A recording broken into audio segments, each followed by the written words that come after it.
At the MultiGen Mindset Institute, we study the structures beneath human behavior, the patterns behind success, and the laws that govern personal transformation. Welcome to the Institute. Like and share to change a life. The Gospel of Thomas for Awakening, a commentary on Jesus' sayings as recorded by the Apostle Thomas. This book is a commentary on the Gospel of Thomas, which, as you know, has been removed from the Bible. It was said to originally been in the cantations and all the books, but then removed later. And there's a lot of books in the Bible that they say have been removed. There's many of them, and this is one of them. So the way that this book is written is that, and you can purchase this book in particular on Amazon and other places. So the beginning of this book, it kind of tells you the history of Jesus. Now, there is a narrative in this particular book regarding the life of Jesus after resurrection. Now, again, MultiGen Mindset Institute, we never tell you what's true. We share the Gospels with you, we share the data, the information, and allow you with your own spiritual journey to find what's true for you. We are here to show you the Gospels and the doctrine, okay? So, the very first thing that stands out in this particular chapter, we're actually doing this chapter, sorry. So the very first thing that stands out within this chapter is that it's talking about a quote where Jesus said, "Become passers-by," right? And it tells you the page number in the Gospel of Thomas. And I've written some notes here for us. The first three notes is the world is a bridge. Pass over it, but build no houses on it. Everyone is moving towards the exit of life and becoming strangers and pilgrims. So this is what I took out of this chapter. It's a very short chapter, and we're just going to go over it here together. The great Mughal emperor, don't know if I said that right, Akbar, in 1601 AD, built a gate at the Fatehpur Sikir, I don't know if I'm saying that right, on which he had written in Persian. The quote that he wrote was Jesus, son of Mary, said, and here's the quote, "The world is a bridge, pass over it, but build no houses upon it." It's a simple wisdom, but not so easy to put into practice, even though from birth we are witnessing the temporary character of everything in this world, as well as the fact that everyone who comes into it through birth is inexorably moving towards the exit of death.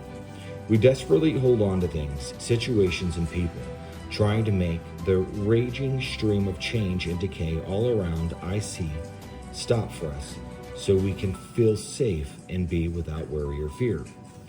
What this is saying is that that there is a temporary nature of everything on earth that we know. So our bodies, the earth itself, mountains, everything has a temporary changing nature. And that it's saying that the one thing that we can depend on is the changing nature. And at the same time, we're constantly in the effort to try to build security and to feel safe and not have worry or fear. And it's those attachments to fear and to worry that limit you. So the next paragraph, "The time has come when we heed and accept the assurance of the Bhagavad Gita. Death is certain for the born. Rebirth is certain for the dead. Before birth, beings are not manifest to our human senses.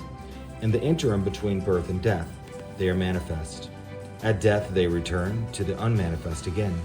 That's from the Bhagavad Gita 2:27-28.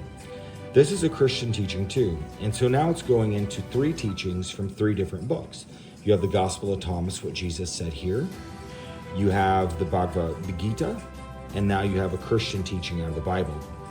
So it says here, this is a Christian teaching too. For St. Paul tells us that the fashion or form of this world passeth away. And that's in 1 Corinthians 7:31. And St. John says the world passeth away. Everything is breaking apart at different rates of speed.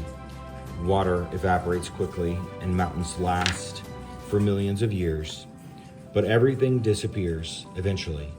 So if we lived for thousands or millions of years, we would still be experiencing the perishable nature of all things. For the Gita also speaks of mighty world-destroying time, actually becoming strangers and pilgrims, as St. Paul and St. Peter advised us. Peter advised us, is not noble or wise. It is just plain good sense. For that is all we ever are in this world. We break down, we blow away, just like everything and everyone else. If we try to go against this current of dissolution, we'll be overwhelmed and drowned in the flood and the end of misery. If we acknowledge it and go along with it, learning the lesson it conveys, we have a chance of attaining peace. The way is simple, actually. Enter into and abide in the unchanging Spirit, which is the source of all worlds and the source of us as well. Dwell in the unmoving center of all things, God. This is immortality. Therefore, become a yogi. What this is teaching us is that we can find peace and comfort and safety in the ever-changing nature of things, knowing that the universe has a good plan for us, knowing that there's a purpose in all things, knowing and trusting in our journey, and trusting that God will perfect that which was started in us, and that we are on a journey, and there is meaning behind this life, and there is something that everything is going for, and there's nothing permanent. So as whether you're in a bad situation or a great situation, know that those things change. You know, my mother used to tell me that all things change. This won't last forever, right? When I was going through something or there was a hard time, my mother would always remind me, hey, things change. This won't last forever. And that's what this book is telling you. So it's asking you to grasp a hold of the eternal nature, the infinite nature within you. And as you dig deep inside your heart, as you dig deep inside your soul, you'll find this ever existing nature, this connection with something that always has been and always will be and is not afraid of death. This deep knowing that you have always been, that this is temporary, that we all have this.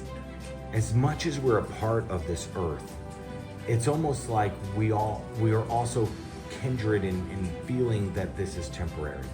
This chapter is asking you to dig into that temporariness, that the ever-changing nature of all things, and center yourself on the grounded nature of your infinite self, the person who will always be. Thank you. This has been a teaching from the Gospel of Thomas. Like and share to change a life. At the MultiGen Mindset Institute, we study the structures beneath human behavior, the patterns behind success, and the laws that govern personal transformation. Welcome to the Institute.